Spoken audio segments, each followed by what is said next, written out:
Assalamualaikum warahmatullahi wabarakatuh. Salam Nusantara, salam sejahtera untuk kita semuanya. Salam, Om Swastiastu, Namo Buddhaya, salam kebajikan, Rahayu. Saudara-saudaraku sebangsa setanah air yang saya cintai, saya banggakan.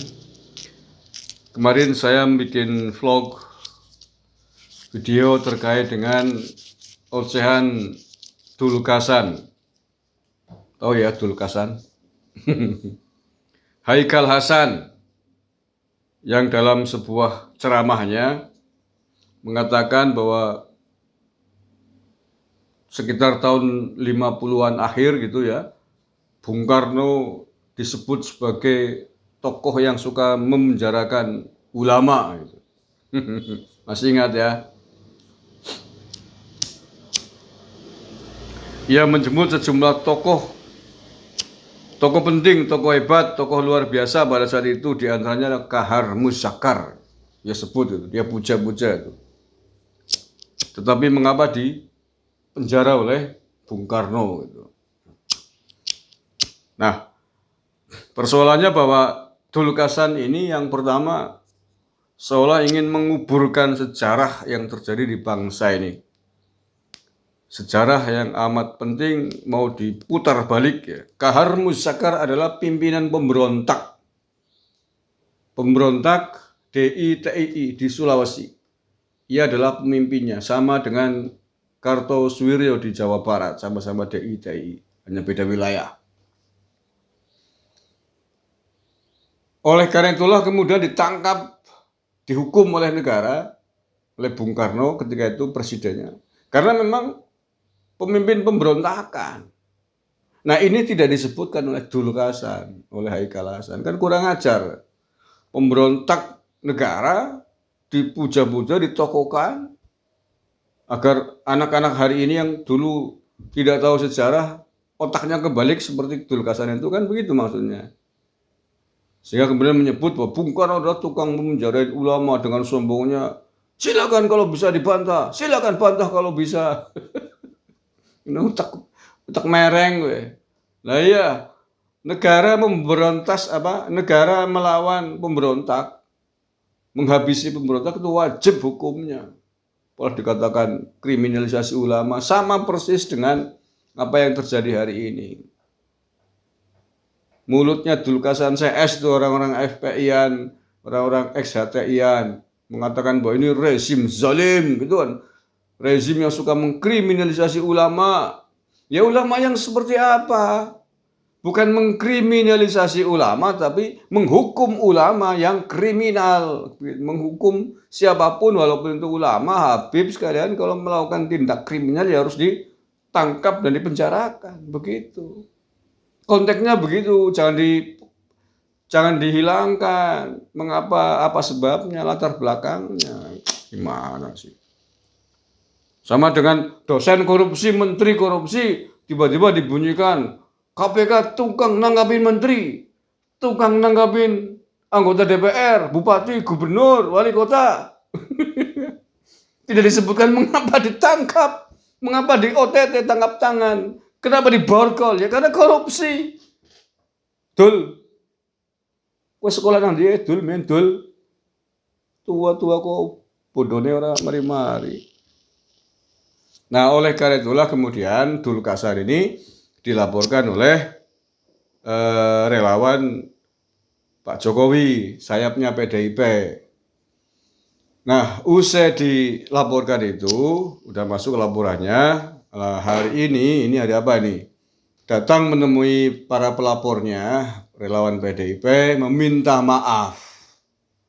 Meminta maaf apa yang telah diucapkan itu. Nah, dalam momen permintaan maaf ini ada yang lucu menurut saya. Oke, sebelum saya lanjutkan, mari kita dengarkan dulu seperti apa Dulkasan meminta maaf dan bagaimana penjelasannya. Nanti kita bahas. Lanjutkan.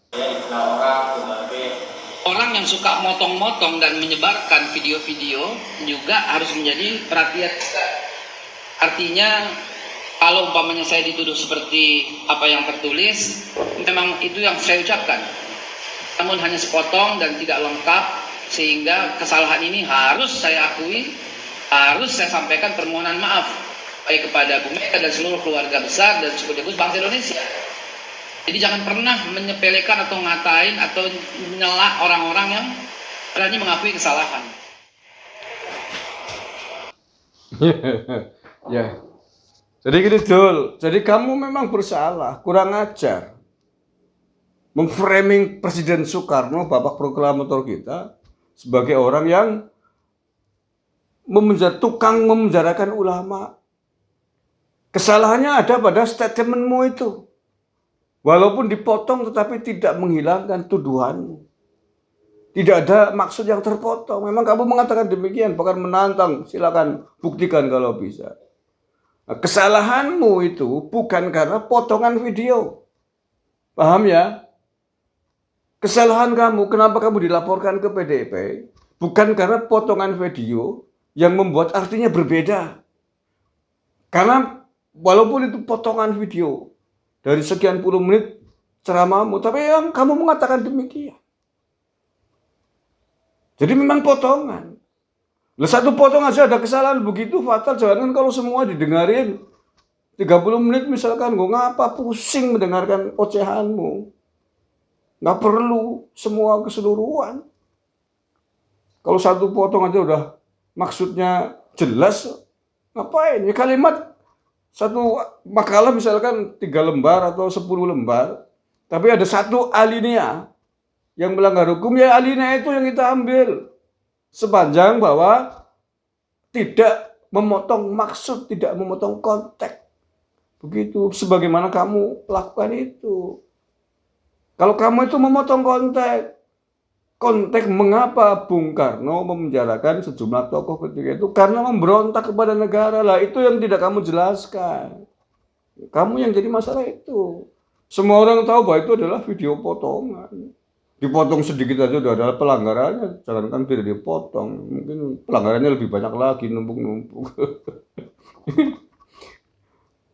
Oh lucu, jawabanmu itu lucu, gitu loh, lucu.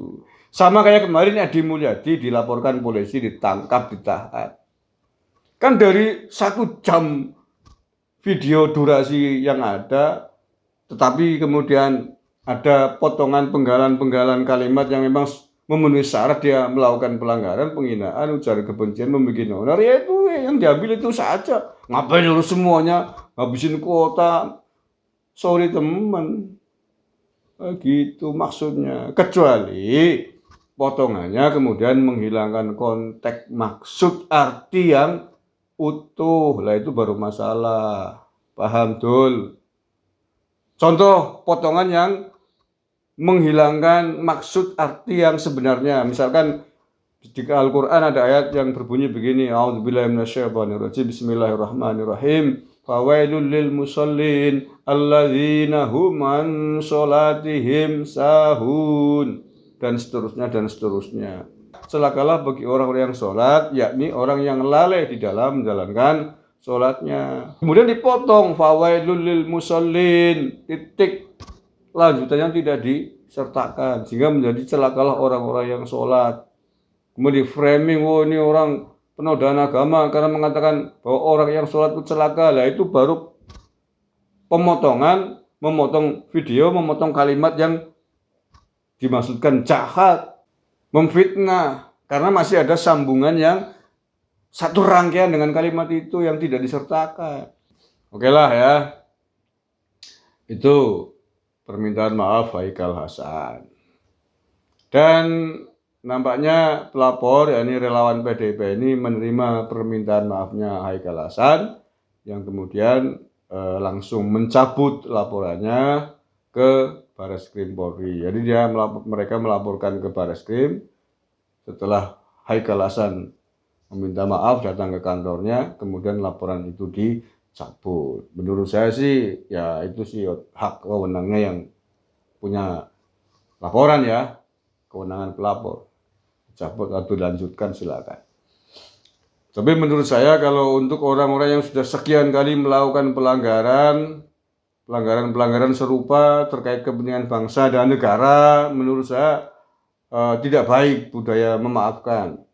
Sekali lagi, yang terkait dengan kepentingan bangsa dan negara walaupun minta maaf, mestinya proses hukum harus dilanjut. Kecuali kesalahan yang tertuju pada kepentingan individu, kelompok kecil yang tidak ada hubungannya dengan kepentingan bangsa dan negara,